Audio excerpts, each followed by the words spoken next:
নেশাবের বিবরণ। একটা কথা বলা হয়েছে যে নেশাব পরিমাণ মাল হলে জাকাত দিতে হবে। নেশাবটা কি? নেশাব এটা কি? নেশাব হলো একটা পরিমাণ। এই পরিমাণের জন্য ইসলামের পক্ষ থেকে দুইটা মাপকাঠি দেওয়া আছে। একটা হলো স্বর্ণ আর একটা হলো রূপা। একটা হলো স্বর্ণ আর একটা হলো রূপা। স্বর্ণের ক্ষেত্রে মাপকাঠি ধরা হয়েছে 7.5 ভরি, 7.5 ভরি। আর রূপার ক্ষেত্রে 52.5 তোলা বা 52.5 ভরি। তোলা আর ভরি কোনো পার্থক্য নাই, লাউ আর কদু যেমন আর কি। লাউ আর কদু যেমন পার্থক্য, তোলা আর ভরিতে তেমনই পার্থক্য। বুঝতে পারছেন তো? 52.5 তোলা বা 52.5 ভরি একই কথা। রূপার ক্ষেত্রে মাপকাঠি হলো 52.5 তোলা, আর হলো স্বর্ণের ক্ষেত্রে হলো 7.5 ভরি। আসলে মূল কথাটি হচ্ছে নববী যুগে যখন এই নিসাব বা পরিমাণটা ধার্য করা হয়েছিল, তখন বাজারে স্বর্ণের এবং রূপার চাহিদা অনুপাতে, মূল্য অনুপাতে 7.5 ভরি স্বর্ণের যে মূল্য ছিল ঠিক সমান 52.5 তোলা রূপার মূল্যও ছিল। কিন্তু যুগের পরিবর্তনে, মানুষের চাহিদা রুচির পরিবর্তনে স্বর্ণের ব্যবহার বেড়ে গেছে, স্বর্ণের চাহিদা বেড়ে গেছে। এই কারণে স্বর্ণের দাম বাড়তে বাড়তে লাখও ছাড়িয়ে যাচ্ছে। ওইদিকে রূপার মূল্য হাজারই রয়ে গেছে। ঠিক আছে না?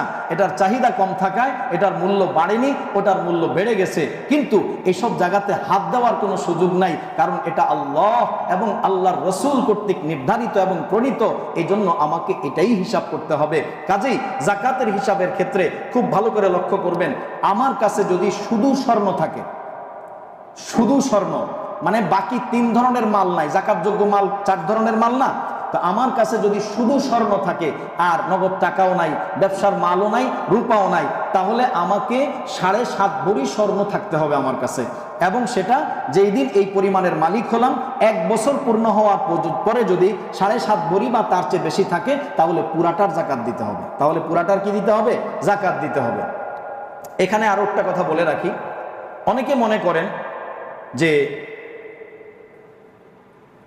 বছরের শুরু বলতে আমি যেই দিন নিসাব পরিমাণ অর্থাৎ 7.5 ভরি স্বর্ণের মালিক হলাম, এই দিন থেকে নিয়ে কথার কথা আজকে 4ঠা রমজান, গত বছর 4ঠা রমজানে আমি এই পরিমাণ স্বর্ণের মালিক হয়েছি। ঠিক এই বছর আবার 4ঠা রমজান যখন আসলো, আমি এখন দেখব আমার স্বর্ণ 7.5 ভরি আছে কিনা বা তার চেয়ে বেশি আছে কিনা। যদি 7.5 ভরি বা তার চেয়ে বেশি থাকে, যতটুকু আছে পুরাটার জাকাত দিতে হবে। এমনও হতে পারে এর মধ্যে 1 ভরি স্বর্ণ 2 মাস আগে আসছিল, এর মধ্যে 1 ভরি স্বর্ণ 2 দিন আগে আসছিল, সেটা আলাদা করে হিসাব করার কোনো সুযোগ নাই। আজ 4ঠা রমজান, আপনার বছর উত্তীর্ণ হয়েছে। এই বছর উত্তীর্ণের দিনে আপনার মালিকানায় কতটুকু স্বর্ণ আছে সেটা আপনি দেখবেন। সেটা কি 2 দিন আগে আসলো, 1 দিন আগে আসলো, নাকি 1 মাস আগে আসলো, না 6 মাস আগে আসলো? প্রত্যেক মালের উপরে আলাদা আলাদা করে বছর পূর্ণ করার কোনো বিধান নাই। আপনি নেশাব পরিমাণ মালের মালিক হওয়ার পরে নেশাবের উপর 1 বছর উত্তীর্ণ হলেই তখন আপনাকে ওই নেশাব উত্তীর্ণের দিনে যেই পরিমাণ মাল আছে পুরাটার জাকাতই আপনাকে দিতে হবে। হ্যাঁ, যদি বছরের মাঝখানে পুরা মাল ধ্বংস হয়ে যায় তাহলে আবার নতুন করে হিসাব করবে। কিন্তু যদি কিছুও থাকে, সেটা নেশাবের পরিমাণ থেকে যদি মাঝখানে কমেও যেয়ে থাকে, সেটা হিসাব করার বিষয় না। বছর উত্তীর্ণ হওয়ার দিন আপনি লক্ষ্য করবেন যে ওই পরিমাণ নেশাব পরিমাণ তথা স্বর্ণ হলে 7.5 ভরি পরিমাণ রয়েছে কিনা বা তার চেয়ে বেশি আছে কিনা। যদি থাকে তাহলে মাঝখানে ছিল না ছিল, কম ছিল বেশি ছিল, সেটা দেখার দরকার নাই। 2 দিন আগে আসছে, 5 দিন আগে আসছে, 1 বছর আগে আসছে, 7 দিন আগে আসছে, এটা দেখার বিষয় নাই।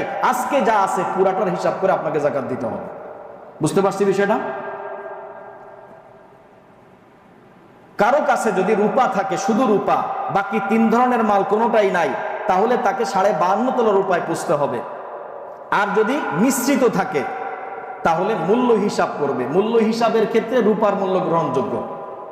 52.5 তোলা রূপা যদি আজকের বাজারে 1000 টাকা যদি ভরি হয়, তাহলে 52,500 টাকা। তার মানে আপনি ধরে নেবেন আপনার কাছে কিছু স্বর্ণ আছে, আপনার কাছে কিছু রূপা আছে, আপনার কাছে কিছু নগদ টাকা আছে, আপনার কাছে কিছু ব্যবসার মাল আছে। এই সব মিলাইয়া যদি 52.5 তোলা রূপার মূল্য পরিমাণ হয়ে যায়, ঋণ বাদ দিয়েও যদি এই পরিমাণ আপনার কাছে অন্তত থাকে, তাহলে ঋণ বাদ দিয়ে দিলেন, এর মধ্যে ঋণও ছিল, কথার কথা হিসাব করে হয়েছে 1 লক্ষ টাকা। এর মধ্যে আপনার 30,000 টাকা ঋণ ছিল, তাহলে বাদ দেওয়ার পরও আরো 70,000, তাহলে 52,500 টাকার বেশি তো আছে। কাজেই আপনাকে জাকাত দিতে হবে। আপনাকে কি দিতে হবে? জাকাত দিতে হবে। তাহলে কারো কাছে যদি শুধু স্বর্ণ থাকে তাহলে 7.5 ভরি হিসাব করতে হবে, কারো কাছে যদি শুধু রূপা থাকে তাহলে 52.5 তোলা হিসাব করতে হবে। আর যদি মিলানো থাকে এখানের কিছু ওখানের কিছু ওখানের কিছু বিভিন্ন আইটেমের মাল যদি মিলানো থাকে তাহলে মূল্য হিসাব করবে। আর মূল্য হিসাবের ক্ষেত্রে মাপকাঠি হলো 52.5 তোলা রূপা। এর মূল্য হিসাবে যদি হিসাব করে এই মূল্য পরিমাণ হয়ে যায় ঋণ বাদ দেওয়ার পরে, তাহলে তাকে ওই পুরা টাকাটারই যাকাত প্রদান করতে হবে, এভাবে তাকে যাকাত দিতে হবে। এখানে আরেকটা কথা চলে আসলো, ঋণ। ঋণ ঋণ বাদ দেওয়া, ঋণ বলতে কি বোঝায়?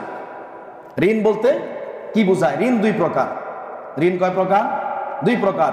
একটা হলো অভাবের তাড়নায় প্রয়োজনের তাগিদে ঋণ, আরেকটা হলো ব্যবসা সম্প্রসারণের জন্য, আয় রোজগার উন্নতি বাড়ানোর জন্য আরেকটা ঋণ। এই দুই ধরনের ঋণ হয়ে থাকে। কয় ধরনের ঋণ? দুই ধরনের। একটা হলো মানুষ অভাবের তাড়নায় করে, যেই ঋণটা অভাবের জন্য প্রয়োজনের তাগিদে করেছে, ওই ঋণের ব্যাপারে আর কোনো হিসাব নাই, বাস কত টাকা ঋণ আছে, আপনার টোটাল অ্যামাউন্ট কত হলো, টাকা কত হলো, ওই পরিমাণ অ্যামাউন্টটা আপনি সরাসরি বাদ দিয়ে দিবেন। কথার কথা, আপনার মূল টাকা 2 লক্ষ টাকা, এখান থেকে আপনার 1,20,000 টাকা ঋণ আছে, বাস এটা প্রয়োজনের তাগিদে আপনার জরুরতের জন্যই করছেন, মানে এর জন্য না, আয় উন্নতি বাড়াবার জন্য না, আপনার প্রয়োজনের তাগিদে বিভিন্ন কারণে অসুস্থতা, বিভিন্ন প্রয়োজনে আপনাকে ঋণ করে ফেলতে হয়েছে, তাহলে এই টাকাটা পুরাটাই আপনি বাদ দিতে পারবেন। এখানে আর ভিন্ন কোনো দিক নাই, বাস 1,20,000 বাদ দিয়ে আর থাকে 80,000, আপনি 80,000 টাকার যাকাত প্রদান করবেন। বুঝতে পেরেছেন বিষয়টি? আরেকটা হলো শিল্প ঋণ, অর্থাৎ ব্যবসা বাড়ানোর জন্য, আয় রোজগার উন্নতি আরো বেশি করার জন্য যে ঋণ, সেই ঋণ হিসাবে গণ্য হবে না, অর্থাৎ সেটাকে বাদ দিবে না। কারণ সেটা যদি বাদ দেওয়া হয় তাহলে অনেক ক্ষেত্রে দেখা যাবে একজন শিল্পপতিও সে বরং আরো ঋণী সাব্যস্ত হবে, যাকাত দেওয়া দূরের কথা, বরং তিনি যাকাত নেওয়ার উপযুক্ত সাব্যস্ত হবেন যদি এইভাবে হিসাব করা হয়। বুঝতে পারছেন? কারণ আপনি কথার কথা, আপনি 1,000 কোটি টাকা লোন নিলেন, 1,000 কোটি টাকা আপনি লোন নিলেন ব্যাংক থেকে, তাহলে এই যে 1,000 কোটি টাকা যে আপনি লোন নিলেন, আপনার আগে যা ছিল সেটা তো 1,000 কোটি পরিমাণ না। আপনার যা ছিল সেটার থেকে যদি 1,000 কোটি বাদ দেন তাহলে আপনি ঋণই তো রয়ে গেলেন, আরো মনে করেন 900 কোটি টাকা ঋণ রয়ে গেলেন। আপনার হয়তো আগে ছিল 100 কোটি, এখন আপনি 1,000 কোটি নিয়ে 1100 কোটি হলো, তাহলে এখান থেকে যদি এটা বাদ দেন তাহলে আপনার বাদ দিলে কতই আর বাদ যাবে? বাদ যাবে এই 100 কোটি বাদ গেল, তো বাদ গেলে আরো 900 কোটি আপনি ঋণ রয়ে গেলেন। তার মানে যেই লোকটা 900 কোটি ঋণ থাকে সেই লোকটা কি যাকাত দিবে না জাকাত খাওয়ার উপযুক্ত হয়ে যাবে? এই জন্য এটা এই হিসাবে না, এটা হিসাবটা হলো ভিন্ন। এটার হিসাবটা হলো এটাকে আলাদা রাখবেন, এটাকে কি আলাদা। আপনার আগের যে সম্পদ ছিল ওই সম্পদ অনুযায়ী আপনি ওই হিসাবে আপনি যাকাত দিতে থাকবেন। এই ঋণটাকে ঋণের মধ্যে গণ্য করা যাবে না, বাদও দেওয়ার দরকার নাই। হ্যাঁ, যদি কেউ ধরতেও চান, বাদও দিতে চান, তাহলে একটা পদ্ধতি আছে, সেটা আপনারা ব্যক্তিগতভাবে ইনশাল্লাহ জানবেন। কারণ এটা বলে সবার মাথা নষ্ট করে লাভ নাই, যে কারো একান্ত প্রয়োজন মনে করলে কিভাবে বাদ দিবে, কিভাবে ধরবে, এটার একটা পদ্ধতি এবং নিয়ম আছে, সেটা আমরা ইনশাল্লাহ জেনে নেব। পাওনা টাকা, কারো কাছে যে টাকা পাই সে টাকার যাকাত দিতে হবে কিনা, অনেকের প্রশ্ন। পাওনা টাকা, অনেকের কাছে টাকা পাওনা আছে আমার। পাওনা টাকার ক্ষেত্রে শরীয়তের বিধান হলো যখন পাবেন তখন যাকাত দেওয়া ফরজ, যখন পাবেন তখন যাকাত দেওয়া ফরজ। তবে কেউ যদি বছর বছর অগ্রিম যাকাত দিয়ে যায় আদায় হয়ে যাবে। বুঝতে পারছেন বিষয়টি? পাওনা টাকা যখন পাবেন তখন আপনার উপর যাকাত দেওয়া ফরজ, বাকি যদি আপনি অগ্রিম দিয়ে দেন তাহলে সেটাও যাকাত আদায় হয়ে যাবে। আর যদি আপনি মনে করেন যাকাত দিবেন না, একজনের কাছে 5 লাখ টাকা পান, তো এটা 3 বছর হয়ে গেছে,